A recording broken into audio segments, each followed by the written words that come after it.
જૂનાગઢના માળિયાહાટીના વિસ્તારમાં પીજીવીસીએલના કર્મચારીને ફરજ દરમિયાન ધમકી મળ્યાની ઘટના સામે આવી છે. માળિયાહાટીના પીજીવીસીએલ સબ ડિવિઝનમાં ફરજ બજાવતા આસિસ્ટન્ટ લાઇનમેન જીવા કરશન વાજા ફરજ પર હતા. તે દરમિયાન ભંડુરી ગામના એક ઇસમ દ્વારા મોબાઈલ ફોન મારફતે ધમકી આપવામાં આવી હતી. પ્રાપ્ત માહિતી મુજબ ભંડુરી ગામ તળમાં આવેલ ગિરિરાજ જેજીવાય ફીડર પર સમારકામ માટે નિયમ મુજબ લાઇન બંધ કરવામાં આવી હતી અને એલસીપી લેવા આવી હતી.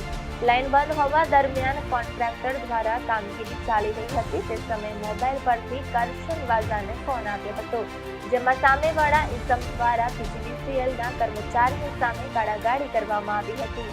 આ ઘટનાના કારણે વીજ કર્મચારીઓ તથા તેમના પરિવારજનો માટે ભારે માહોલ છે. ફરજ દરમિયાન સરકારી કર્મચારીને ધમકી આપવામાં આવતા પોલીસ સ્ટેશન ખાતે રજૂઆત કરવામાં આવી છે.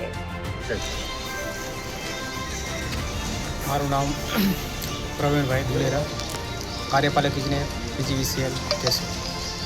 ગઈકાલે અમારા આસિસ્ટન્ટ લાઇનમેન જીવાભાઈ વાચા સાથે ભંડુરી ગામના વિપુલ ઓઇલ મિલ ધરાવતા પટાટભાઈ દ્વારા લાઇન કામ ગિરિરાજ ફીડરમાં ચાલુ હોય એના માટે એલસી લીધેલી હોય, પાવર ચાલુ કરાવવા માટે એમની સાથે માથાકૂટ કરાવેલી છે તથા જાનથી મારી નાખવાની ધમકીઓ આપવામાં આવેલી છે. જો ભવિષ્યમાં પાવર બંધ કરશે એ રૂટમાં તો અને બીજા પાવર ફીડરનો ચાલુ કરાવી અને તમારી એમના સાથે કામ કરતા કર્મચારીઓને જાનથી મારી નાખવા માટેની ધમકી આપવામાં આવેલી છે. તો તેમના વિરુદ્ધ કડકમાં કડક કાર્યવાહી થાય એવી અમારી સૌની અપીલ છે.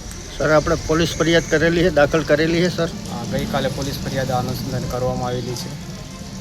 બરાબર. અને એમાં આજે મામલતદાર સાહેબને આવેદનપત્ર આપ્યું. આજે આવેદનપત્ર આપીને કાર્યવાહી અત્યારે બધા કર્મચારીઓ જે છે લાઇન સ્ટાફ સવારથી જ કોઈ કામ પર નથી જઈ શક્યા જેની માનસિક અસરના કારણે.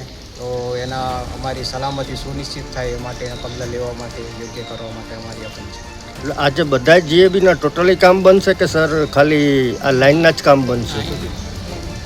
લાઇન તેમજ ફોલ્ટને લગતા કામકાજ બંધ છે. ઇમરજન્સી માટે અમે કામ કરવા માટે બંધાયેલા છીએ, કામ કરીશું, પણ જે અમે અમારું જે નૈતિક બળ, અમારી સલામતી પણ જરૂરી છે, એના માટે અમારે જરૂરી પગલાં લેવાય એના માટે અમારી નમ્ર અપીલ છે.